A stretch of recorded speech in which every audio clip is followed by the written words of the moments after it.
ချို့ကြတော့အမတန်မှချမ်းသာကြတယ်ဘာဖြစ်လို့ဒီလိုဖြစ်ရတယ်လဲမန္လိကမိဖုရားမေးတဲ့မေးခွန်းထဲမှာပါ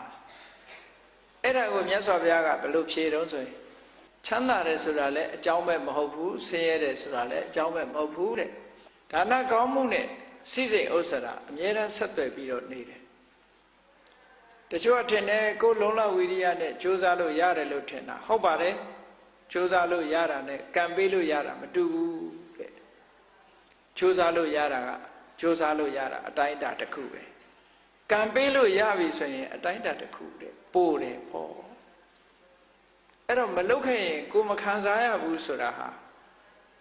စတိလဝတ္ထုကိုကြည့်လို့ရှိရင်အမတန်မှထင်ရှားတယ်စတိလတထေးကြီးဟာအလုံးကြားဖို့ကြလိုက်မယ်အဲ့နောက်ဖေးမှာရွှေတောင်ကြီးပေါက်နေတယ်တခုသောဘဝမှာဖယားကိုစော်ကားပြီးပြောမိလို့ကတ္တဝမြတ်စွာဘုရားရဲ့စေတီတော်နဲ့ပတ်သက်ပြီးစော်ကားပြောမိလို့ပူဇော်ကြောဖို့ရအတွက်ရွှေအိုးကြီး၃လုံးလှုပ်တယ်ရွှေပန်းခိုင်ကြီးတွေလှုပ်တယ်လှုပ်တဲ့အခါမှာသားကြီးကိုခေါ်တယ်ကဲငါသားကြီးငါဒီရွှေပန်းခိုင်၃ခိုင်လှုပ်ရမယ်မင်းဝိုင်းလှုပ်စမ်းပါဆိုတော့ဟာအဖေစော်ကားတာအဖေပဲလှုပ်ကျုပ်နဲ့မဆိုင်ဘူးဆိုဝိုင်းမလှုပ်ဘူးတားလက်ခိုင်းတဲ့အခါကျတော့လေတားလက်ကလည်းဒါအဖေစော်ကားတာအဖေပါသည်လို့ကျွန်တော်မလုပ်နိုင်ဘူး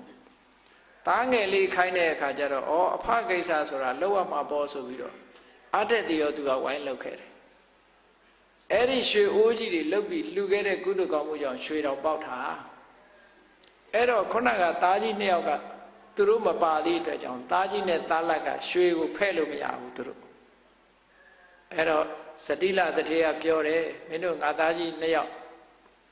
ဒီရွှေတောင်ကမင်းတို့နဲ့မဆိုင်ဘူးတဲ့ငါသားငယ်လေးနဲ့ပဲဆိုင်တယ်အဲ့တော့သူပေးသမျှနဲ့ခြေနိုင်ကြပြီတော့လို့ဒီလိုပြောပါလား